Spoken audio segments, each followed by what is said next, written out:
Olá, professora Ana Carla de volta, na matéria Direito Constitucional, no curso de Graduação em Gestão de Políticas Públicas da Universidade de São Paulo. Nós já estamos no capítulo da Constituição que trata da ordem econômica e financeira.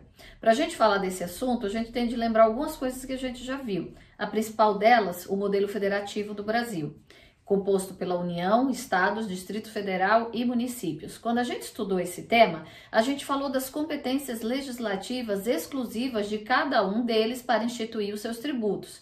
E qual a importância disso para a gente que estuda gestão pública? Toda a importância do mundo. Não há serviço público prestado se não há como pagar por ele, seja pela contratação de servidores, seja para a contratação de empresas terceirizadas, seja para a construção de prédios e oferta específica do serviço, educação, saúde, recapeamento de estradas, de ruas, coleta de resíduos sólidos, enfim, todo serviço público ele tem um custo. E de onde vem esse dinheiro? Quem paga por ele? No fundo, é isso que esse tema da aula Sistema Tributário Nacional trata. O Sistema Tributário Nacional, ele é derivado da nossa organização política e administrativa.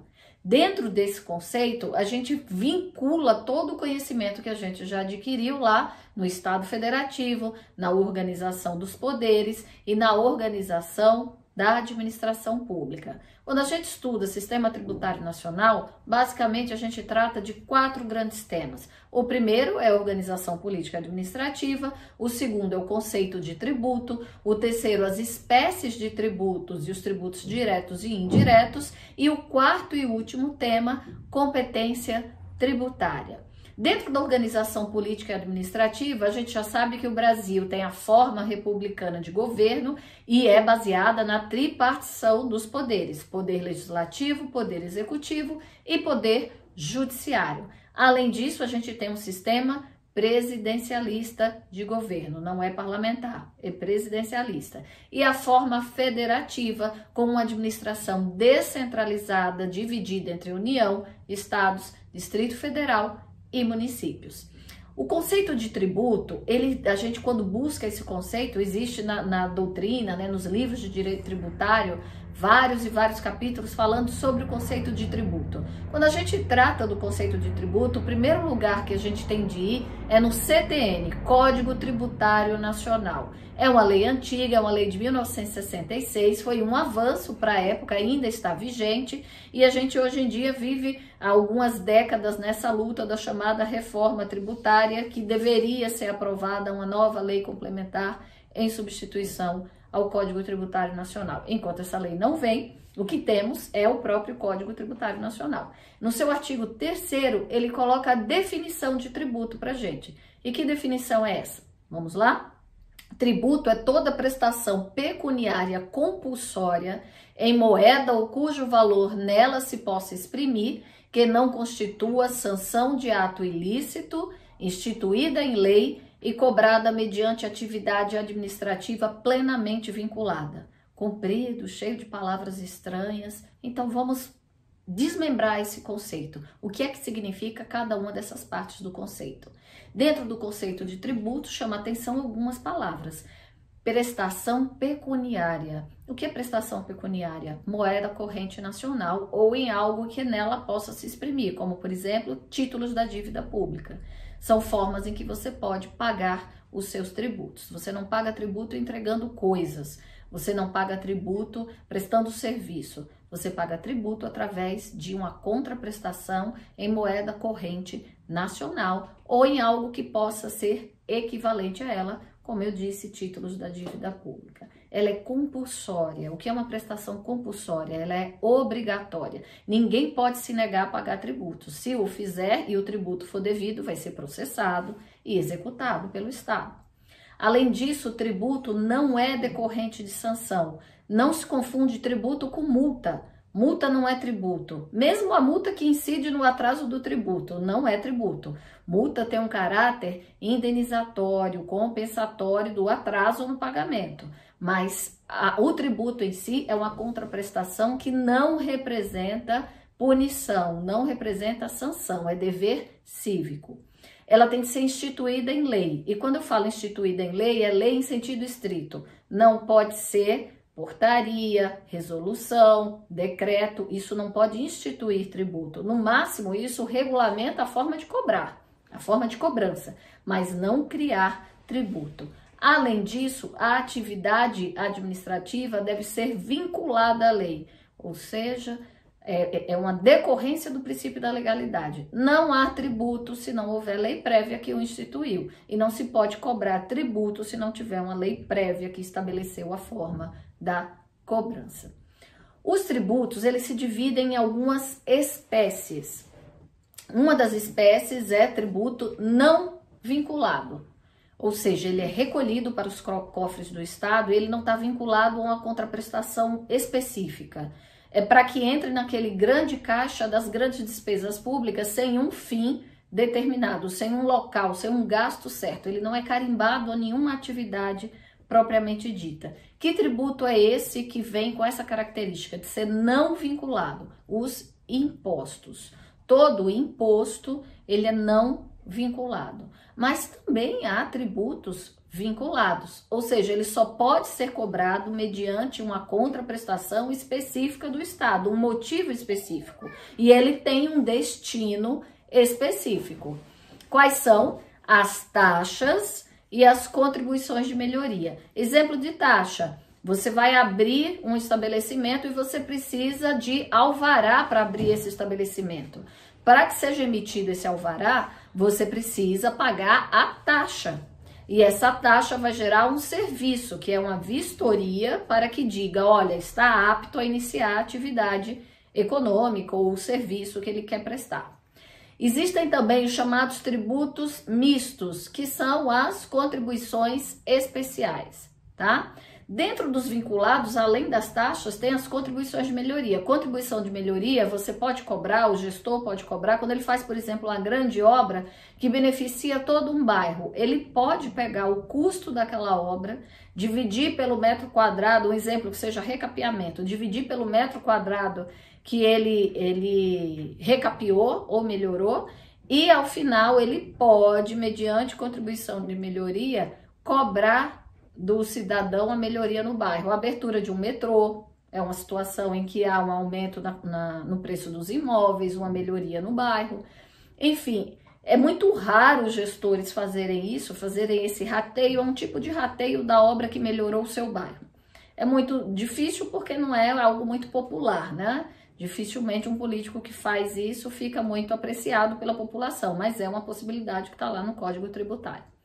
Existem também os chamados tributos especiais, que é um exemplo, é o empréstimo compulsório. Neste momento agora, na vigência da pandemia do Covid-19, há uma discussão no Congresso Nacional sobre a criação ou não de um empréstimo compulsório para que a União tenha mais recursos para atender às necessidades urgentes da pandemia. Não está votado, mas é uma discussão que pode ser feita a qualquer momento pela União. Os impostos são tributos cuja obrigação tem fato gerador numa situação independente de qualquer atividade estatal. Onde é que está escrito isso? Artigo 16 do CTN, ou seja, ele é não vinculado. Eles têm competências privativas estabelecidas na Constituição Federal, ou seja, cada ente federativo tem a competência privativa para instituir e cobrar o tributo que a Constituição disse que é de sua competência. Então, a União não vai cobrar IPTU, assim como o município não vai cobrar imposto de renda. Então, cada ente federativo tem uma competência própria, privativa, para a cobrança desses, instituição e cobrança desses tributos.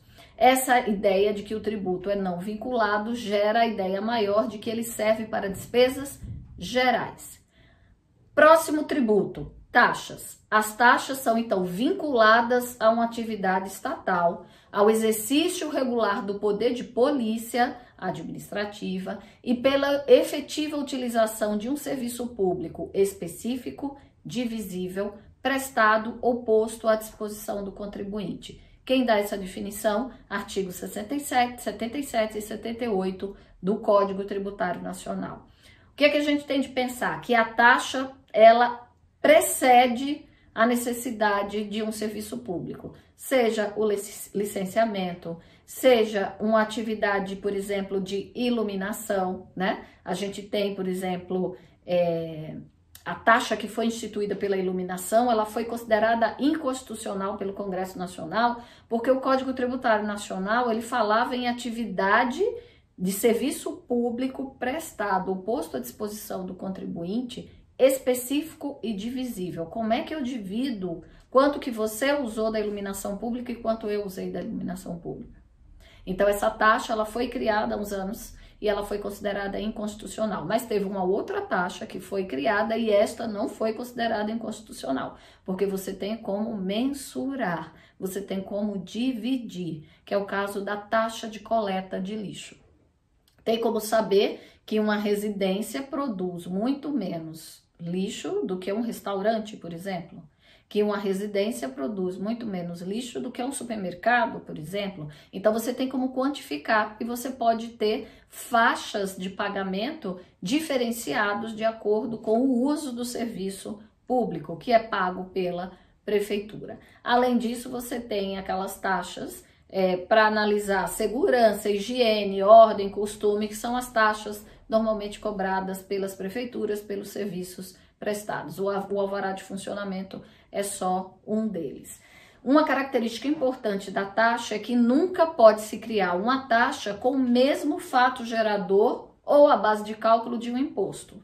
Senão a gente estaria diante de uma bitributação em cima de uma mesma situação jurídica, o que o Código Tributário e a Constituição não permitem. Um outro tipo de tributo é a contribuição de melhoria. Então, ela é vinculada também a uma atividade estatal, devido à realização de obra pública da qual decorra valorização imobiliária, normalmente com base no rateio do custo total da obra entre os contribuintes beneficiários. Onde está esse conceito? Artigo 81 e 82 do Código Tributário Nacional.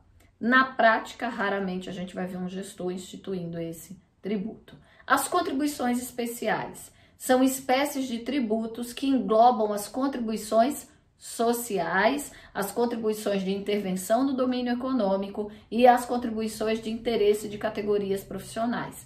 INSS, COFINS, CLS, CID, combustíveis, o pagamento anual da OAB, do CREA, do CRM, também são tributos, têm natureza tributária, mas a característica dele é de contribuição especial. O empréstimo compulsório, como eu já disse, ele só pode ser instituído pela União, está lá no artigo 148, e em situações específicas, extraordinárias, decorrentes de calamidade pública, guerra ou iminência de guerra, para investimento público de caráter urgente. Por isso que ela está sendo pensada, referida nessa situação do Covid-19, em que há um decreto oficial de calamidade pública do Congresso Nacional. A sua receita é sempre vinculada à situação que gerou. Usou a receita fora, a gente estaria diante de um crime de responsabilidade. Devem ser restituídas ao contribuinte conforme as condições que a lei que criou estipular. Até agora eu não falei de restituição ao contribuinte de vocês. É a primeira vez que eu falo de um tributo que pode ser restituído. Todos os outros não são restituídos ao contribuinte. O empréstimo compulsório tem essa característica. Ele é para um rateio extraordinário em situações extraordinárias e a lei que cria, né? A lei federal que cria, ela também tem de estabelecer a forma de devolução. Os tributos, ainda nesta grande classificação, podem ser tributos diretos, quando incidem sobre a pessoa, sobre o patrimônio, e eles têm uma responsabilidade pessoal. Pode ser o pessoal da pessoa física ou pessoal da pessoa jurídica. Exemplos: imposto sobre a renda, imposto sobre a propriedade territorial urbana, imposto sobre a propriedade territorial rural, imposto sobre a propriedade de veículos. Tem também os tributos que são indiretos. Eles incidem não diretamente, individualizadamente sobre um bem ou sobre a renda de uma pessoa. Mas os indiretos é sobre a circulação dos bens e serviços. Ele é repassado aos preços para que o consumidor pague no preço final. O consumidor é o contribuinte de fato. Quando você compra uma bala, um chiclete ou quando você compra um carro, você está pagando tributos envolvidos, né, inseridos dentro daquela cadeia de venda. E quem é o contribuinte de fato? É você, consumidor, que adquiriu aquele produto, tá? Exemplos desses tipos de tributos: Imposto sobre a Propriedade Industrial, o IPI, o ICMS, que é da circulação de mercadorias, o ISS, que é o Imposto sobre a Prestação de Serviços, e o COFINS, que é uma das contribuições. Encerro aqui este vídeo, aguarde no próximo vídeo e a gente vai conversar sobre competências tributárias da União, estados, municípios e Distrito Federal. Que tributos eles podem instituir ou devem instituir? Até o próximo vídeo.